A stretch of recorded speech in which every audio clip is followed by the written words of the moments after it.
Hola, bienvenidos a la clase número 1 de bioquímica. Corresponde a la primera unidad, que es la unidad de aminoácidos y proteínas.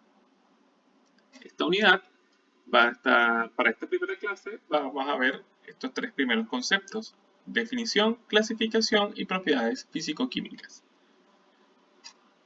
Una pequeña breve reseña histórica acerca de lo que son las proteínas. Ya las proteínas constituye uno de los primeros elementos o macromoléculas que fueron estudiadas ya para el siglo XIX.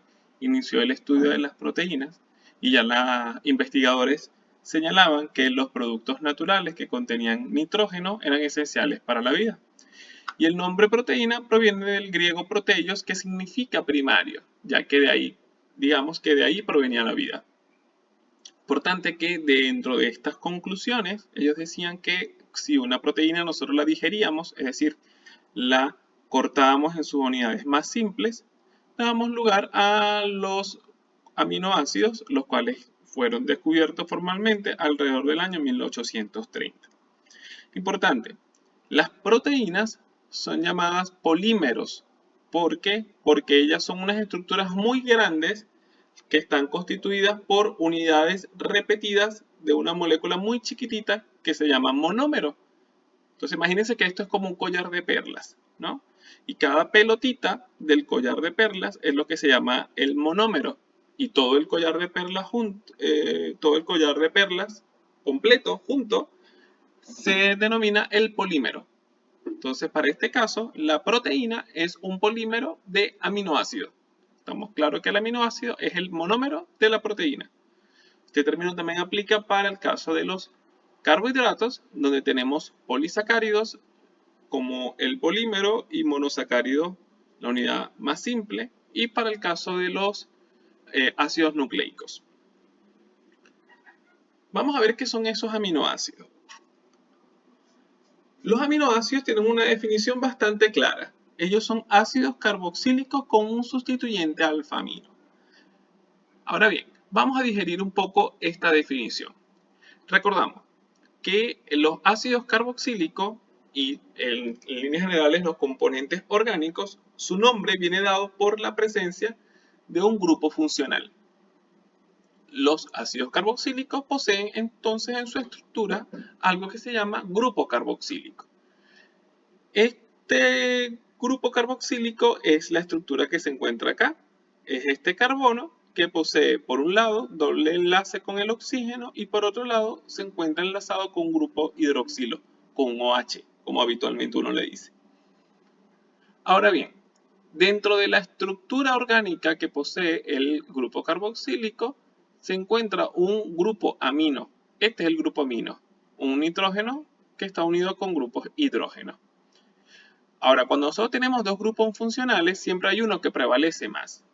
En este caso, el ácido carboxílico es el que tiene mayor peso, por lo tanto es el que prevalece. Y la estructura general va a tener propiedades asociadas al ácido carboxílico. Por eso es que la definición es que es un ácido carboxílico que en su estructura posee un grupo amino. ¿Por qué se le dice sustituyente alfa? Bueno, en los compuestos orgánicos, si recuerdan ustedes de lo que es la química orgánica básica, hay varias formas de enumerar los átomos de carbono de esa estructura. Hay una enumeración que es con los números tal cual como los conocemos, 1, 2, 3, 4, 5, 6 en adelante, y la numeración empieza por el carbono del grupo carboxílico, es decir, en este caso esto sería el carbono número 1, este sería el carbono número 2, y si para cada vez en más carbonos serían 3, 4 y así sucesivamente. Hay otra numeración que es una numeración antigua, la cual se inicia con el carbono que va después del carbono del grupo funcional. Es decir, se iniciaría con este carbono que va después del carbono del grupo funcional. Y esa numeración se da en letras griegas. Entonces se empieza con alfa, beta, gamma y así sucesivamente. Por lo tanto, este carbono que está acá representa el carbono alfa. Y es en ese carbono alfa en donde se encuentra el sustituyente alfa-amino. El átomo de carbono alfa tiene el grupo carboxílico, tiene el sustituyente alfa-amino, que es el que le da el nombre, y a su vez tiene otra estructura bueno, realmente es un elemento, que es el átomo de hidrógeno, el cual es un elemento que es constante. Todos los aminoácidos poseen estos tres componentes sí porque sí. Poseen el grupo carboxílico, el grupo amino y el átomo de hidrógeno enlazados al átomo de carbono alfa. El enlace que me va quedando disponible para el átomo de carbono, recuerden que el carbono son 4 enlaces nomás, el que me va quedando libre es variable entre los aminoácidos y por eso se conoce como radical variable, cadena lateral, la cual va a determinar la solubilidad para cada aminoácido y permite clasificarlos entre ellos. Hablando de la clasificación la podemos generar de la siguiente forma. Primero tenemos una clasificación bastante grande en si los aminoácidos van a formar parte de una proteína o no. Cuando los aminoácidos requieren formar parte de una proteína es porque los aminoácidos por sí solos no son capaces de generar una función biológica. Por lo tanto, ellos necesitan generar ese polímero para que en sí sea el polímero el que genere la función. Por lo tanto, esos son llamados aminoácidos proteicos porque necesitan formar parte de ese polímero, de esa proteína. Hay otros aminoácidos que ellos no necesitan polimerizarse, no necesitan unirse con otros aminoácidos para generar una proteína para poder tener una función biológica. Por lo tanto, esos son llamados aminoácidos no proteicos. A su vez, los aminoácidos proteicos tienen una subdivisión. Hay algunos que se llaman aminoácidos estándar y otros que son llamados aminoácidos no estándar o modificados. Los aminoácidos estándar son 20 aminoácidos y son aminoácidos que tienen información en el código genético. ¿Cómo se traduce esto? Cuando en nuestro organismo se va a sintetizar una proteína, para saber cuáles aminoácidos y en qué orden van a estar presentes en la proteína a formar, esa información se encuentra contenida en el código genético, en el ADN. Entonces es necesario revisar esa información que está allí. Ahora bien, el ADN posee información solamente para 20 aminoácidos. Y esos 20 aminoácidos que poseen información en el ADN se llaman aminoácidos estándar. Una vez que el aminoácido estándar ha sido incorporado a la proteína, ese aminoácido puede sufrir modificaciones. Y una vez que el mismo ha sido modificado, el aminoácido se transforma en un aminoácido no estándar o modificado. Un ejemplo de ello es la prolina. Por ejemplo, la prolina es un aminoácido estándar, un aminoácido que tiene su información codificada en el código genético, valga la redundancia. Una vez que la prolina se incorpora a una proteína, esa prolina puede ser modificada colocándole un OH, un grupo hidroxilo, y se tiende a llamar hidroxiprolina. Ahora, la hidroxiprolina es un aminoácido no estándar o modificado. ¿Por qué? Porque la información que está presente en el código genético no es hidroxiprolina, es solo prolina. Yo puedo tener muchos aminoácidos no estándar, pero tan solo va a tener 20 aminoácidos estándar. A su vez, los aminoácidos estándar tienen una clasificación basada en los requerimientos nutricionales. Tenemos una clasificación basada en si los requerimos consumir de la dieta o no. Si los aminoácidos los requerimos consumir de la dieta, es porque nuestro cuerpo no es capaz de sintetizarlo. Y esos son llamados aminoácidos esenciales, ya que son esencialmente, son nutricionalmente esenciales. En cambio, hay otros aminoácidos que da igual si los consumimos o no, dado que el organismo es capaz de sintetizarlo. Y esos son llamados los aminoácidos no esenciales. Entonces, los 20 aminoácidos estándar los son divididos entre aminoácidos esenciales y no esenciales. Casualmente son 10 esenciales y 10 no esenciales. Ahora, vamos a ver cuáles son esos aminoácidos. Los aminoácidos que son esenciales, es decir, estoy hablando solamente de los aminoácidos proteicos, y que por ende son estándar. Son estos 10 que están acá: arginina, histidina, lisina, treonina, isoleucina, leucina, metionina, valina, fenilalanina y triptófano. Lo que se encuentra entre paréntesis y en letras rojas representa la abreviación del nombre del aminoácido. Son 10 aminoácidos, estos 10 tienen código genético, pero requieren ser consumidos de la dieta. Un pequeño paréntesis que se hace en esta clasificación es que la clasificación de esenciales y no esenciales es una clasificación un poquito cuadrada, es un poquito rígida y es una clasificación muy antigua. Últimamente se ha dado lugar a algo que se llaman aminoácidos de tipo semi-esenciales, porque son aminoácidos que no son del todo esenciales ni tampoco son del todo no esenciales. Por ejemplo, la arginina y la histidina son aminoácidos que son solamente esenciales en los primeros años de vida. Por ejemplo, la arginina, ella se sintetiza en el adulto a partir de un ciclo, que es el llamado ciclo de la urea. Sin embargo, dicho ciclo en los infantes no está del todo operativo, razón por la cual en niños es necesario que se consuma arginina de la dieta. Por lo tanto, en los niños la arginina ella es esencial, pero ya cuando se llega a la etapa adulta, constituye un aminoácido no esencial. Lo mismo ocurre con la histidina. Cuando en los primeros años el cuerpo no es capaz de sintetizarlo, pero en los años superiores sí. El detalle con la tirosina no es tanto con esto de los primeros años o no, sino que la tirosina puede ser sintetizada a partir de otro aminoácido que es la fenilalanina, pero la fenilalanina es esencial. Entonces, el cuerpo es capaz de sintetizar tirosina a partir de fenilalanina, pero la fenilalanina necesitamos consumirla de la dieta. Por eso se consideran estos 3 aminoácidos semi-esenciales, porque no son del todo ni esenciales ni no esenciales.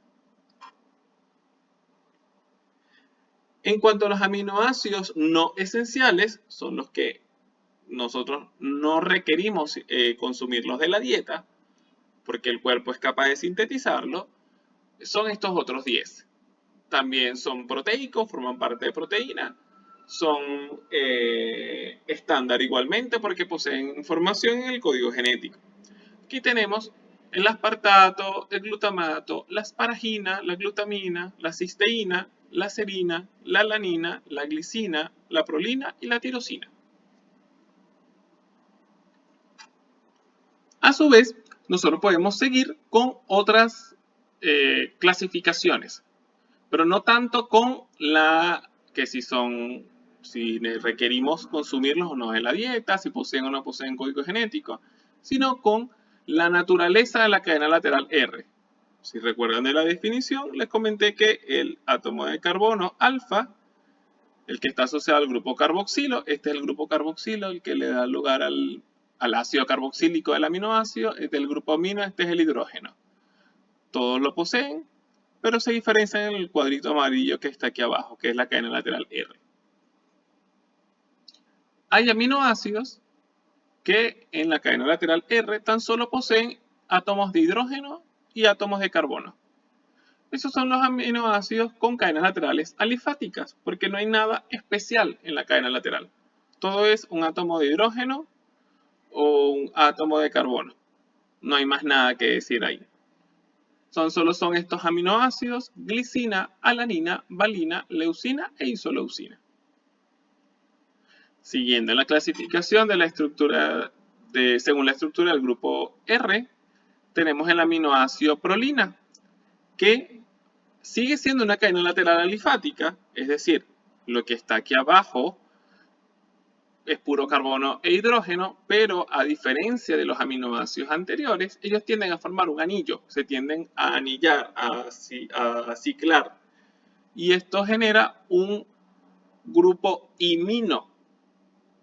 porque se tienden a ciclar con el grupo amino que está unido al carbono alfa. Por lo tanto, este grupo imino, como está presente en la prolina, se dice que la prolina es un iminoácido, porque en la cadena lateral sigue siendo alifática, pero se cicla. Siguiendo con la clasificación, según la cadena lateral, tenemos aquellos aminoácidos que poseen un grupo OH, solo un grupo OH en la cadena lateral R. Aquí tenemos que el grupo alcohol, tenemos la serina y la treonina. Hay otros aminoácidos que en la cadena lateral R poseen un átomo de azufre, tal como lo que vemos acá. Esta S que está acá es el átomo de azufre. Ahí tenemos la cisteína y la metionina. Hay otros aminoácidos que poseen una cadena lateral con anillo aromático, ¿okay?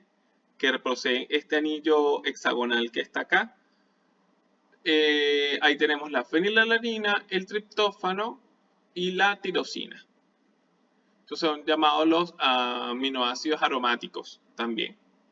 Importante, la tirosina también puede ser clasificada como aquellos aminoácidos que poseen un grupo OH en la cadena lateral.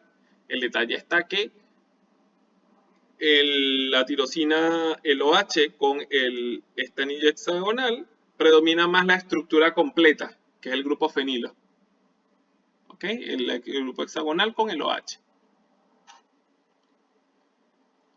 Siguiendo con la estructura, con la clasificación, según la estructura del grupo R, tenemos aquellos aminoácidos básicos. Los aminoácidos básicos son aquellos aminoácidos que poseen grupos aminos, así como el grupo amino que estaba aquí con el átomo de carbono alfa, bueno, poseen un grupo amino, pero en la cadena lateral R. Y esos grupos aminos tienden a tener una carga positiva. Por lo tanto, ellos son llamados aminoácidos básicos, dado esa carga. Ahí tenemos la arginina, la histidina y la lisina.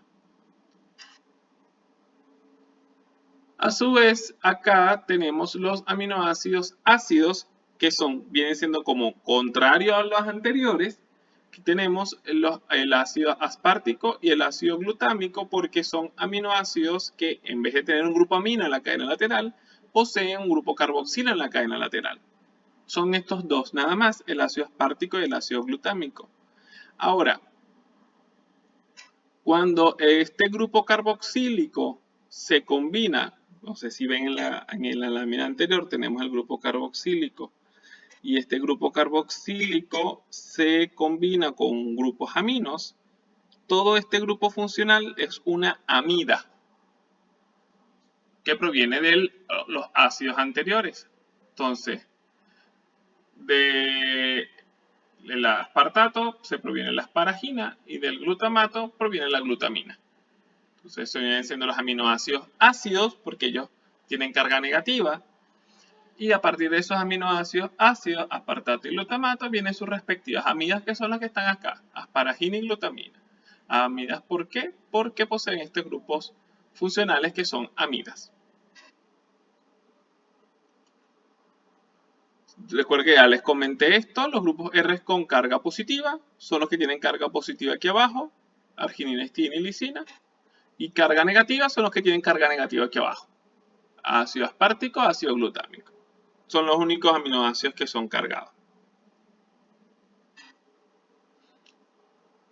Todo lo que le comenté hasta anteriormente son los aminoácidos que eran proteicos. Tanto su división desde el punto de vista nutricional como su clasificación según la naturaleza del grupo lateral R. Ahora, ¿qué pasa con los aminoácidos que siguen siendo proteicos, pero que son no estándar? Por lo tanto, ellos no entran en estas clasificaciones anteriores. Hay muchos aminoácidos proteicos no estándar, porque, como ya comenté al inicio, son modificaciones de los estándar y habitualmente es una vez que han sido incorporados a las proteínas. Tal como el ejemplo que les comenté, la hidroxiprolina, que es la prolina que posee un grupo hidroxilo, es fundamental para el colágeno. Entonces, el colágeno para las proteínas que forman parte de la piel. Tenemos igual la 6N-metillicina, en donde tenemos una lisina, pero se incorpora este átomo de metil adicional. Y esto es importante para el músculo esquelético. Y si nosotros notamos acá algo importante, con la 6N-metilicina, lo que está codificado genéticamente es la lisina, no la lisina con grupo metílico. Por eso es que se considera no estándar. A su vez, el ácido carboxiglutámico, igual. Yo tengo ácido glutámico, que es lo que está aquí abajo, pero para este caso se añade otro grupo carboxílico más del que ya posee. Y esto es fundamental en la protrombina y en lo que corresponde a la que es la cascada de la coagulación. Seguimos con la clasificación de los aminoácidos.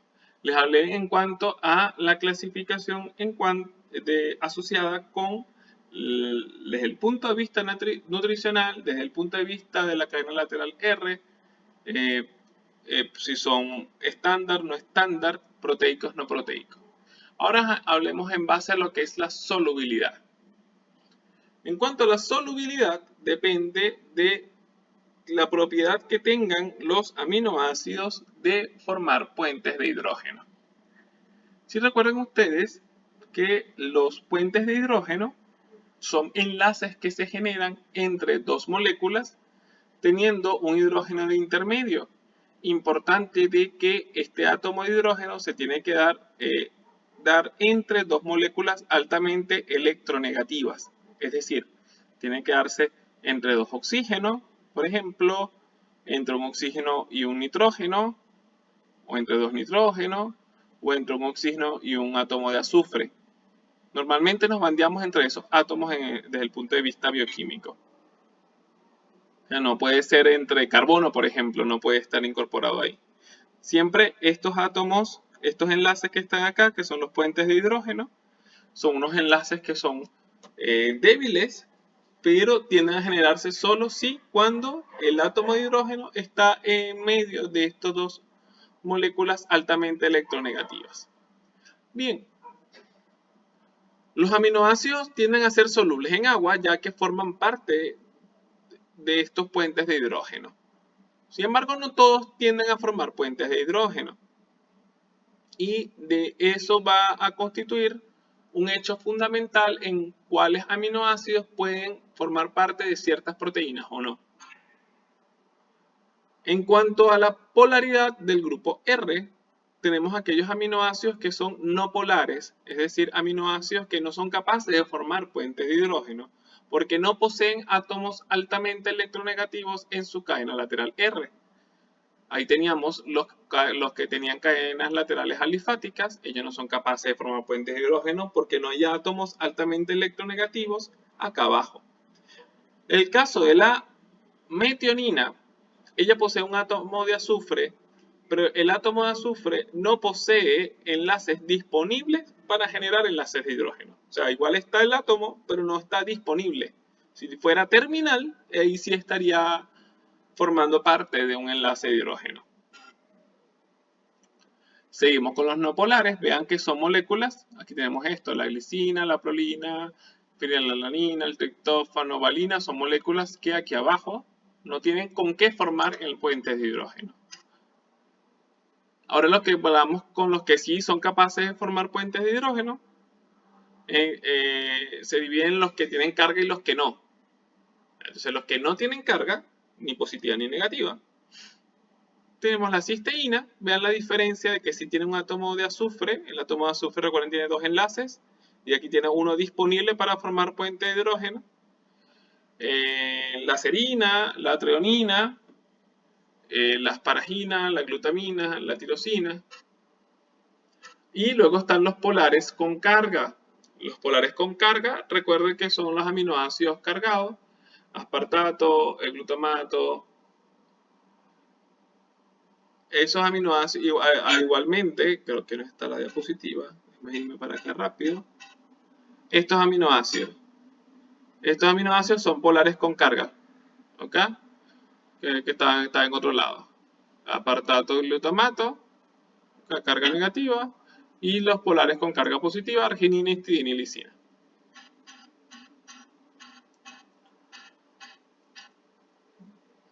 Seguimos con los proteicos no estándar. Otro aminoácido importante es la cistina. La cistina, ella es un aminoácido que viene de la unión de dos moléculas de cisteína, de la unión por puentes disulfuro, porque se unen por los puentes disulfuro que están aquí abajito en la cadena lateral R, y esto es muy importante en las alfa-queratinas, que es importante también en un tipo de proteínas que vamos a ver más adelante. Hay otros aminoácidos que son aminoácidos no proteicos, que no necesitan formar parte de una proteína para generar algún tipo de actividad. Ahí tenemos la citrulina y la ornitina, los cuales son aminoácidos importantísimos. Por ejemplo, ellos en el ciclo de la urea, que son aminoácidos que los requiero así tal cual como están. No requiero que ellos estén polimerizados para generar una proteína y a partir de ella tener una función global. No. Yo requiero tener este aminoácido así tal cual está para yo tener función, sacar provecho de ella. Otros aminoácidos que son no proteicos tenemos la beta-alanina, precursor del ácido pantoténico, que es un tipo de una vitamina. Y tenemos homocisteína y homoserina, los cuales son importantísimos sobre todo durante la síntesis del metabolismo de aminoácidos. Entonces, son moléculas intermediarias que son necesarias para la síntesis de otras moléculas, pero no las necesito polimerizadas para generar proteínas. O sea, son componentes que los requiero tal cual están. Son moléculas intermedias para generar otros componentes intermedios. Entre los aminoácidos no proteicos hay muchísimos,